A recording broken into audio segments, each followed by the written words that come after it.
Hey everybody, and welcome to the first in a series of video lectures about what you've been reading, World War One. You can see I'm joined here by one of my children, Senor Buendia. He's been following me around all day as I take care of doing these video lectures for this class and a couple other classes. So I'm not going to waste any more of your time. I'm going to get to it. Okay. These lectures are intended to clarify any lack of understanding you might have had after independently reading, and to deepen your understanding, kind of presenting it perhaps in a new way to help you, if you do understand it, maybe understand it a little bit more fully, right?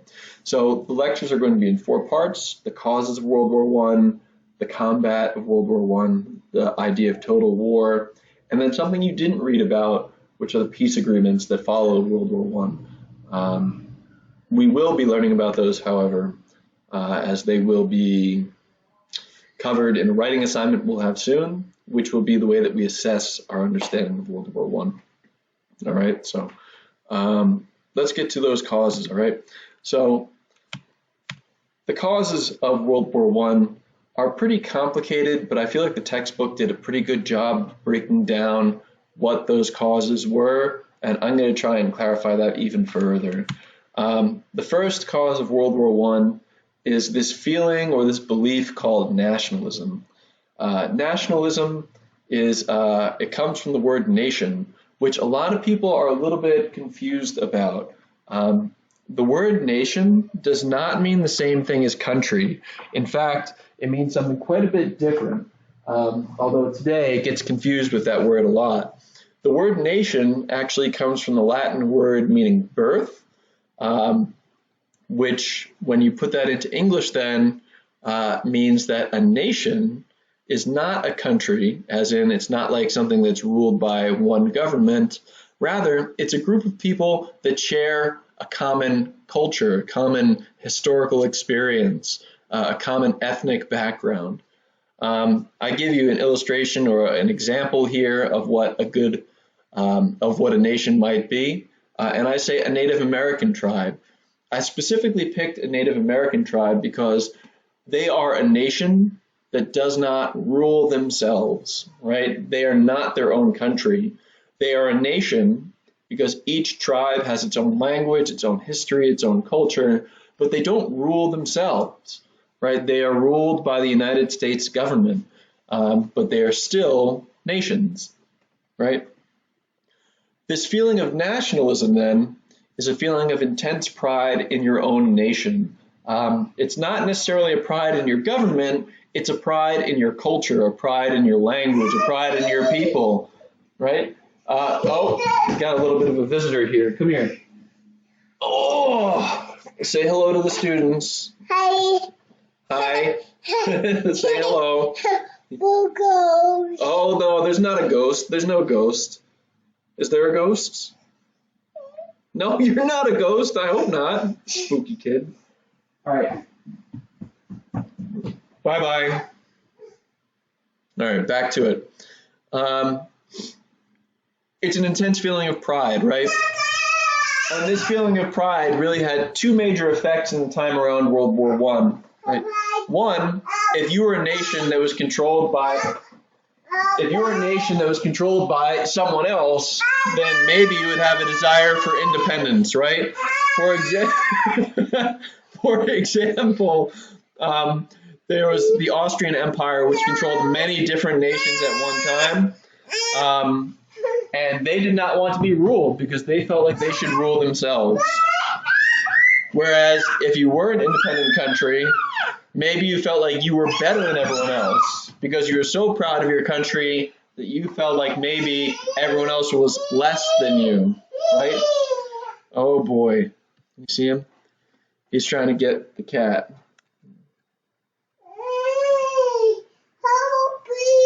I can't help you to hurt the kitty. He's sleeping. I can't help you. Come here. All right, back to it. All right, so that's nationalism.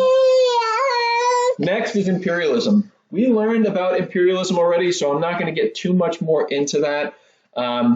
It was the last thing we learned about before we went on this extended break.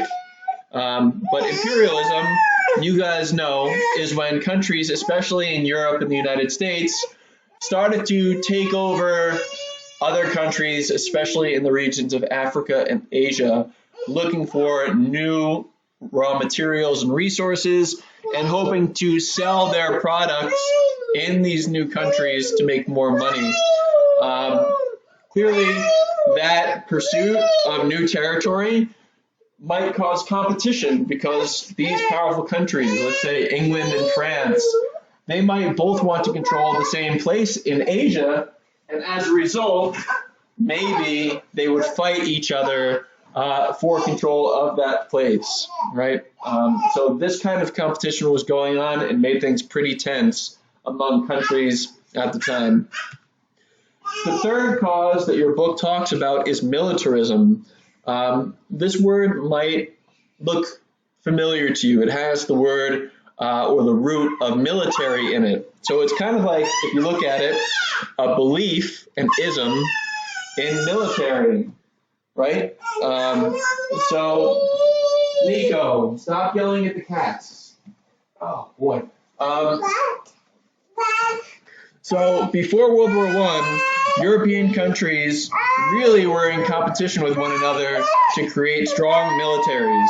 This is part of nationalism, as I mentioned here, because they thought that one way to show that your country was really the best, to show how great your country was to have a very strong military and the best possible fighters, right? So as a result of wanting to feel this way, of wanting to be able to show this strength, most countries in Europe began to make very large, very advanced armies. And in case there was a war that broke out, they'd be ready to go, right? And the fourth cause is a system of alliances that developed.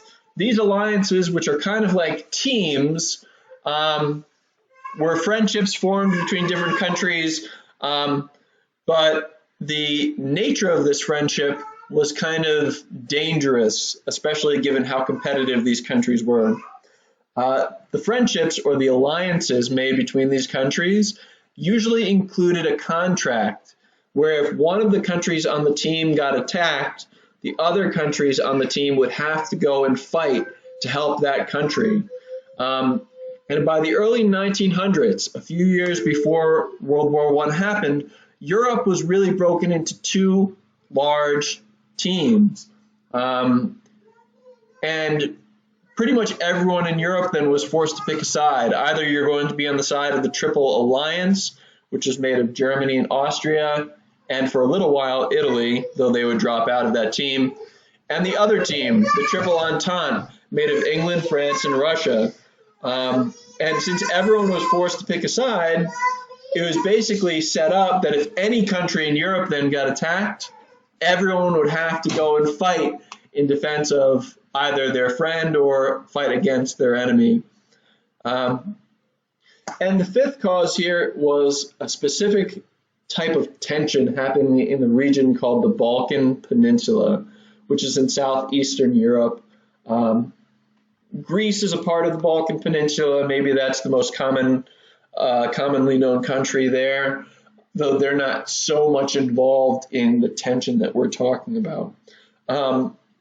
We'll see it on a map in a second, but this part of the world, the Balkan Peninsula, was in large part controlled by the Austrian Empire. The Austrian Empire was ruled by Austrians. Austrians, as a people, as a nation, are German-speaking, Catholic people by religion, but in their empire, there were many people who spoke many different languages, who believed in many different religions, from different types of Christianity to Judaism to even Islam in the area of Bosnia and Albania. But anyway, people inside the empire, because of nationalism, felt like they should rule themselves instead of being ruled by Austria. And one of the other countries in this neighborhood who was not ruled by Austria started to try and stick up for some of those people. One especially was Serbia. And the reason they were so involved was because Serbia was of the belief that people, all people who spoke Serbian language and believed in the Serbian religion, should be ruled by the Serbian government. But at the time, a large population of Serbian-speaking people was controlled by the Austrian government.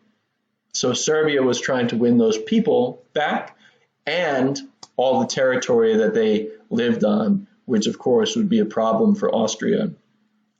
Making the situation even more dangerous was the fact that Russia was involved as well. Russia is a very powerful country at this point in time. They have a large military, quite a bit of money. Their military is fairly advanced, and their culture, their language, their religion is very similar to the Serbian language and the Serbian religion. And as a result, they felt fairly close to these people. So when Serbia got mad at Austria for the reasons I explained, Russia took their side. So now you have this alliance sort of between Serbia and Russia against Austria, and that's going to set up a bit of a conflict as well. This map might help us to understand what's going on in the Austrian Empire. You can see everything that is colored is something that the Austrian Empire controlled. Their capital city is in Vienna, which is right here, right? And you can see that the people who live in Vienna and this part of the Austrian Empire are people who belong to the German nation. They speak German, and in Austria they believe in Roman Catholicism. But you can see in the other parts of the empire that people are of different nations. You've got the Czech people here, Polish people here, Ukrainian people here, Romanians, Hungarians, Slovenians, and here you have Serbians, right?